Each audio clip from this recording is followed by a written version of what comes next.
સુરતની ખટોદરા પોલીસે 4 વર્ષની માસૂમ બાળાની છેડતી કરી શારીરિક અડપલા કરનાર નરાધમ રિક્ષા ચાલકની ખટોદરા પોલીસે ઝડપી પાડ્યો છે। નરાધમ 1 મહિનાથી બાળાની છેડતી કરતો હોવાનું સામે આવ્યું છે।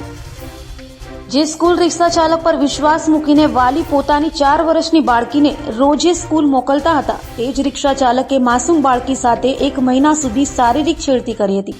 આ અંગે જ્યારે બાળકીએ પોતાના વાલીઓને જણાવ્યું ત્યારે બાળકીના પિતાએ ખટોદરા પોલીસ મથકમાં દોડી ગયા હતા અને તાત્કાલિક નરાધમ રિક્ષા ચાલક વિરુદ્ધ ફરિયાદ નોંધાવતા ખટોદરા પોલીસે પણ ફરિયાદ લઈ નરાધમ રિક્ષા ચાલક મુતલીબ શેખની સામે પોક્સો સહિતનો ગુનો નોંધી ધરપકડ કરી હતી। નરાધમ 3 સંતાનોનો પિતા હોય છતાં માત્ર 4 વર્ષની બાળાને શારીરિક અડપલા કરતો હોય લોકોમાં નરાધમ સામે ભારે આક્રોશ જોવા મળ્યો હતો।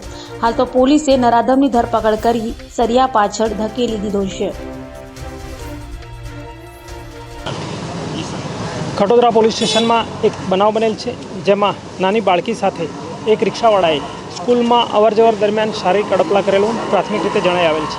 દીકરીએ પોતાની માતાને રજૂઆત કરતાં શરૂઆતમાં ગભરાઈ ગયેલ હતી, પરંતુ ત્યારબાદ હિંમત કરીને તેણે માતાને રજૂઆત કરેલ।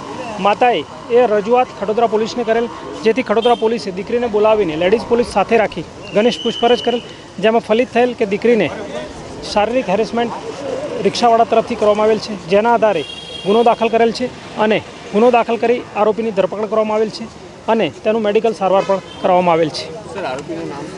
આરોપીનું નામ છે મુતલીબ હાજી શેખ, રહે ભટાર, આઝાદનગર, રસુલાબાદ।